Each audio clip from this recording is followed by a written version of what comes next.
எவ்வளவு சம்பாதிச்சாலும் எவ்வளவு கஷ்டப்பட்டாலும் உழைச்சாலும் அவனுடைய அடிப்படை தேவை என்ன? மன நிம்மதி, அமைதி, சந்தோஷம்.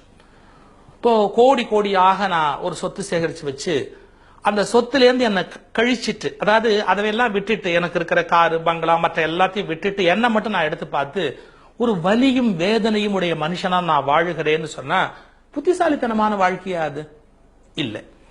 அப்ப நான் ஏதாவது ஒரு மூல உண்மையை, முழு உண்மையை தேடி புரிஞ்சுக்கணும். என்ன புரிஞ்சுக்கணும்? எது நிலைத்தது, எது உண்மையானது, எது கடைசி வரையில் ஆழமாக போய் பார்த்தால் நமக்கு புரியக்கூடியது. இப்போ இது கிடைச்சிட்டா நான் சௌரியமா இருப்பேன்னு ஒரு காரை தேடுறேன்னு வச்சுங்க. இது சௌரியமா இருக்கும்னு தேடி அடைஞ்சதுக்கு அப்புறம் அதனாலேயே எல்லா கஷ்டத்தையும் அனுபவிச்சுக்கிட்டு வேதனையை அடைஞ்சுக்கிட்டு இது பெரிய அவஸ்தையா போச்சே அப்படின்னா இந்த கஷ்டத்தை நான் விலை கொடுத்து வாங்கியிருக்கணுமா? நான் ஒரு உதாரணத்துக்காக சொன்னேன். இது மாதிரி வாழ்க்கையை முழுமையாக பார்த்து அதனுடைய ஆழத்துக்கு போய் உண்மையை கண்டுபிடித்தவர்கள் தான் இந்திய பெருஞானிகள். இந்த பட்டியல்ல ரொம்ப உயர்ந்த ஞானிகள் பட்டியல்ல நாம் ரொம்ப மதிக்க வேண்டிய மிகச்சிறந்த ஒரு ஆத்மால ஒன்று மகாவீர். ஒரு மிகப்பெரிய நிலையிலே தம்மை வைத்துக் கொண்டவர். உடம்புல ஒரு சொட்டு துணி கிடையாது. முழு ஆனந்த நிலையில இருந்தார். அவருக்கு எந்த விதமான தேவையும் கிடையாது. ஞானத்தின் உச்ச நிலையில் வாழ்ந்தவர் ஸ்ரீ மகாவீர். இப்ப பல பேர் என்ன நினைக்கிறாங்க, அவங்கவுங்க மதத்தினுடைய தலைவர்னு ஒருத்தரை எடுத்துக்கிட்டு இவங்க தான் அறிவாளியா இருக்க முடியும், மற்றவங்க எல்லாம் நமக்கு தெரியாது, நம்ம அதை பற்றிலாம் கவலைப்பட வேண்டாம், நாம ஒருத்தரை பத்தியே பேசுவோம் அப்படின்னு நினைக்கிறாங்க. எனக்கு அது சம்மதம் இல்லை. ஆகாயத்துல ஆயிரக்கணக்கான நட்சத்திரம் இறஞ்சு கிடக்கிற போது 5-6 நட்சத்திரத்தை வச்சுக்கிட்டு நான் என்ன பண்ண போறேன்? ஆகாயம் முழுக்க ஆயிரக்கணக்கான நட்சத்திரம் இறஞ்சு கிடக்கிற போது எதுக்கு ஜன்னல் வழியா 5 நட்சத்திரத்தை பார்த்து இந்த 5 தான் என்னது, எங்க வீட்டு ஜன்னல் வழியா தெரிகிற இந்த 5 நட்சத்திரம் தான் நட்சத்திரம்னா நான் எவ்வளவு அறியாமையில் இருக்கிறேன்னு அர்த்தம். ஆகாயம் முழுக்க நட்சத்திரம் நிறைஞ்சிருக்கிற மாதிரி இந்த உலகம் முழுக்க எத்தனை ஞானிகள், முகமது, இயேசு, புத்தர், மகாவீர், குருநானக், விதவிதமான ஞானிகள். இந்த உலகம் நூற்றுக்கணக்கான மன்சூர், சூஃபி ஞானிகள் எவ்வளவோ இந்த உலகத்தை அழகுபடுத்துவதற்காக வந்தவர்கள். இதுல இவர் மட்டும் தான் எனக்கு வேண்டியவர், இவர் மட்டும் தான் ஞானி, மற்றவங்க எல்லாம் அஞ்ஞானின்னு பேசினா அது குழந்தைத்தனத்தோட உச்சம். மகாவீரர் ஒரு மிகப்பெரிய ஞானி, புத்தர் ஒரு மிகப்பெரிய ஞானி, இயேசு ஒரு மிகப்பெரிய ஞானி. அது மாதிரி கிருஷ்ணன், ராமன் ஒவ்வொருத்தருடைய வாழ்வின் உச்சத்தை தொட்டவர்கள், தங்கள் முழுமையை தரிசித்தவர்கள். ராமகிருஷ்ணர், ரமணர், வள்ளலார், மாணிக்க வாசகர், பல நம்மாழ்வார், திருமழிசை ஆழ்வார், எத்தனையோ பெரியவர்கள். சரி, அப்படியே இருக்கட்டும். நான் இப்ப மகாவீரரை பத்தி சொன்னேன். மகாவீரர் ஒரு முறை கோசாலகன் அப்படின்னு தன்னுடைய ஒரு சிஷ்யனோட கூட போயிட்டு இருக்கிறார். கோசாலகன் பின்னாடி மகாவீரருக்கு எதிரியா மாறினவன். பாருங்க, சிஷ்யனாவே இருந்தான், பின்னால எதிரியா மாறிட்டான். இதெல்லாம் உலகத்துல வேடிக்கை. அந்த கோசாலகன் ஒரு முறை மகாவீரோட நடந்து போயிட்டு இருக்கிறான். போகும்போது ஒரு கிராமத்து வழியா 2 பேரும் போனாங்க. ஒரு செடி, சின்ன செடி, ஒரு தட்டு தடுமாறி அந்த பாத ஓரத்துல வளர்ந்திருந்தது. இந்த கோசாலனுக்கு ஒரு குரூரமான எண்ணம். அது என்னன்னு தெரியல. மகாவீரர் நிஜமாவே ஞானியா, பெரிய மனுஷனா, இவர் உயர்ந்த நிலையில இருக்கிறாரான்னு சோதிக்கணும் அப்படிங்கிற ஒரு விருப்பம். எப்பவுமே தன் குருவை ஒருத்தன் சோதிச்சுக்கிட்டே இருக்கிறான்னா அவன் நல்ல சிஷ்யம் கிடையாது. முதல்ல சோதிக்கணும். தேரான் தெளிவும் தெளிந்தான் கண்ணையுறவும் தீரா இடும்பை தரும் அப்படின்னு முதல்ல தேரணும். அதுக்காக அவனா சோதிக்கணும்.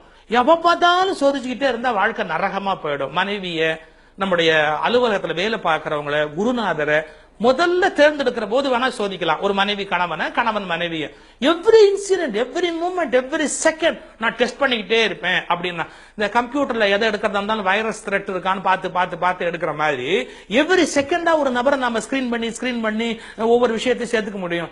அப்ப வாழ்க்கை நரகமா போயிடும். சரி, இந்த கோசாலகன் மகாவீரர் தன்னுடைய குருன்னு தேர்ந்தெடுத்தான். ஆனா ஒரு கணம் கூட ஒத்துக்கல. அவரோட நடந்து போகும்போது ஒரு செடி, அந்த செடியை எப்படி ஒத்து பார்த்தான். பார்த்துட்டு திடீர்னு மகாவீரத்தை ஒரு கேள்வி கேட்டான்.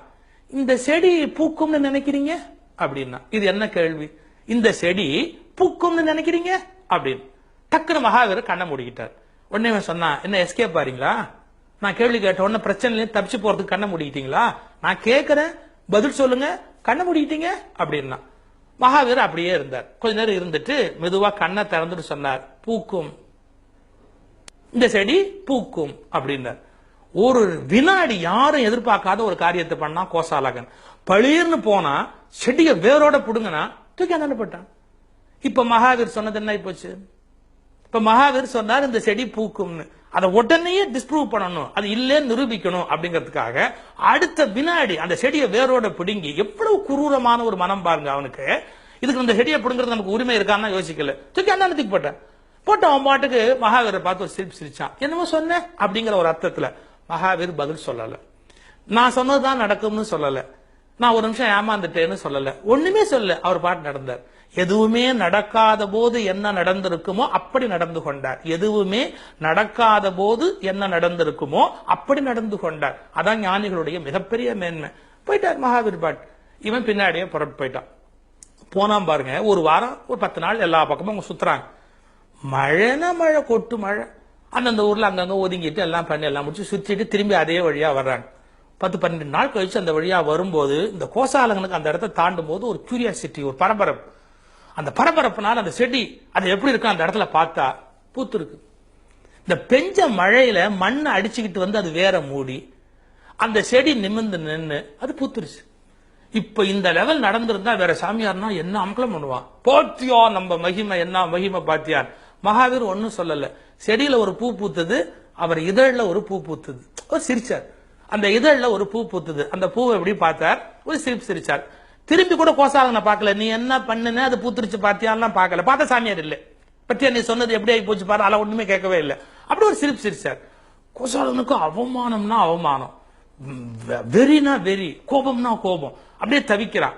மகாவீர் எப்படி திரும்பி ஒரு பார்வை பார்த்தான், நடக்கல. மேற்கொண்டு திரும்பி பார்த்தான். அப்ப மகாவீர் ஒரு வார்த்தை சொன்னார்.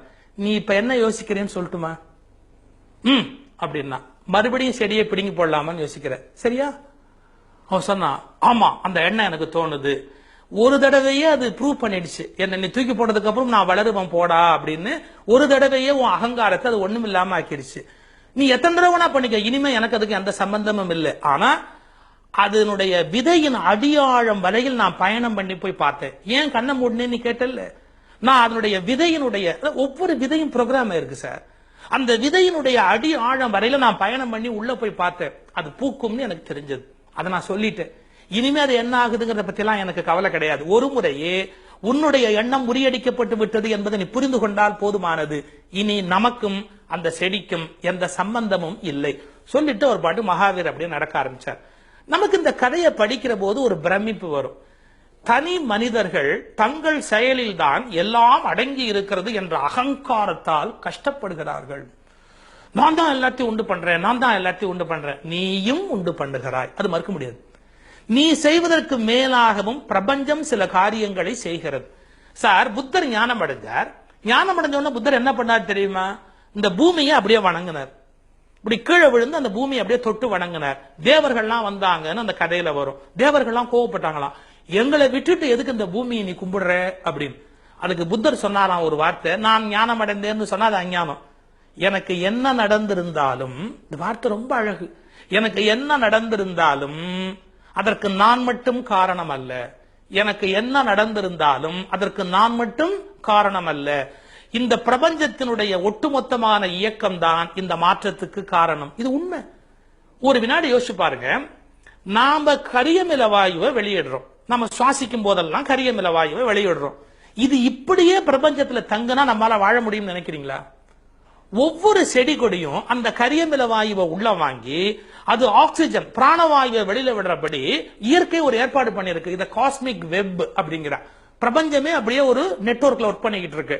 பாருங்க, நான் பிரபஞ்சத்தில் இருக்கிற ஆக்சிஜனை எடுத்துக்கிறேன், எடுத்துட்டு நான் கார்பன் டை ஆக்சைடை வெளியிடுறேன். அந்த கார்பன் டை ஆக்சைடை வாங்கிக்கிறதுக்கு ஒரு தாவரம்னு அங்க ஒண்ணு இல்லைன்னா என்ன ஆகும்? அப்ப இது எவ்வளவு பெரிய நெட்வொர்க், இது காஸ்மிக் வெப், இது பிரபஞ்சத்தினுடைய மிகப்பெரிய ஒரு இயக்க அந்த இணைப்பு அதுக்குள்ள அடங்கி இருக்கு.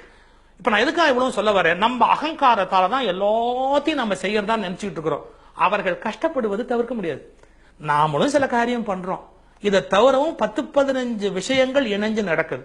இப்போ ஒரு மழை அடிச்சது, அப்ப ரயில்லாம் போல, ஒரு இன்டர்வியூல ஒரு அம்மா சொல்ற, எங்க அண்ணன் கல்யாணத்துக்கே நான் போக முடியல. இதுக்கு மழை போய் கோச்சிக்க முடியுமா? எங்க அண்ணன் கல்யாணத்துக்கே நான் போக முடியல. இது பாருங்க சார் எவ்வளவு பெரிய கொடுமை.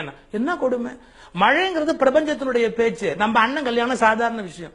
பல பேர் சொல்லுவாங்க, எங்க சாமியாருடைய பர்த்டே அன்னைக்கு மழை வரக்கூடாதுன்னு தேங்காயை உடைச்சு போட்டோம். எவ்வளவு இருக்குத்தனம்! மழை உலகத்துக்கு தேவை, சாமியார் பர்த்டே எவனுக்கு தேவை?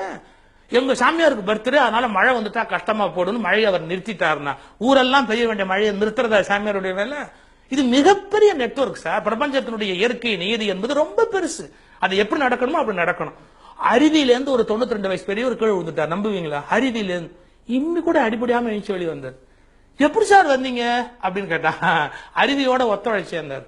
அருவியோட ஒத்துழைச்சேன். நான் என்ன மைனஸ் பண்ணிட்டேன், அந்த அருவியோட மிங்கிள் ஆயிட்டேன், கம்ப்ளீட்டா கலந்துட்டேன். அப்ப என்ன போச்சு, அந்த தண்ணி என்ன தண்ணியாவே கொண்டு போயிடுச்சு. நான் மனுஷன் எலும்பு நரம்பு உள்ளவன் எழுத்திருந்தா பயங்கர அடி வாங்கியிருப்பேன் அப்படின்னாரு. இது ரொம்ப யோசிக்க வேண்டிய ஒரு விஷயம். குடிச்சுட்டு கீழே வராங்க பாருங்க, நிறைய அடி விழாது அவங்களுக்கு. ஏன்? அவங்க அந்த ஈகோவோட இல்ல. நான் இதை நியாயப்படுத்துறேன், அது சரின்ற அர்த்தத்தில் நான் சொல்றேன், தப்பா நினைச்சிடாதீங்க. அவங்களுக்கு தன்னுணர்வு இல்லாததால அடிபடுறது பெருசா தெரியாது. அவங்க தன்னை இழந்திருக்கிறாங்க, பிரபஞ்சத்தோட இயற்கை நீதியோட கலந்து போயிடுறாங்க. இது ஒரு பெரிய ஆச்சரியமான சயின்ஸ். என் நண்பர் ஒருத்தர் இருக்கிறாரு, அப்பாயின்மெண்ட் ஆர்டர் கொடுத்த போதும் அந்த படத்தை கொண்டு போய், அந்த லெட்டரை கொண்டு போய் அவருடைய குரு ஒருத்தர் அவருடைய படத்துக்கு முன்னாடி வச்சார். வேணும்னு அவருடைய ஆபீஸ்ல சிக்க வச்சு அவரை டிஸ்மிஸ் பண்ணாங்க. அதையும் கொண்டு போய் அதே சுவாமி முன்னாடி வச்சார். 7 வருஷம் கேஸ் நடந்தது. 7 வருஷத்துல அவர் பில்டிங் கான்ட்ராக்ட் அதெல்லாம் பார்த்து அவர் கொஞ்சம் பணம் பண்ணிட்டார். 7 வருஷம் கழிச்சு அவர் மேல ஒரு மிஸ்டேக் இல்லைன்னு கம்ப்ளீட் சேலரி போனஸ் எல்லாத்தோடையும் கொடுக்கணும்னு கோர்ட்ல ஆர்டர் ஆச்சு. அந்த சேலரியும் கொண்டு வந்து அதே சாமி படத்துக்கு முன்னாடி வச்சுட்டு எப்பவும் அதே சிரிப்போட இருந்தார். இதெல்லாம் சில ஆச்சரியமான பிறவிகள். இந்த பிரபஞ்சத்தினுடைய இயக்க நீதிக்கு முழுமையாக தன்னை ஒப்புக் கொடுத்து விட்டு நிம்மதியாக இருக்கிறவர்களும் இருக்கிறார்கள். அதுதான் சரி என்று நான் பேசவில்லை. அப்படி சிலர் இருக்கிறார்கள் என்பதை புரிந்து கொள்ளுங்கள்.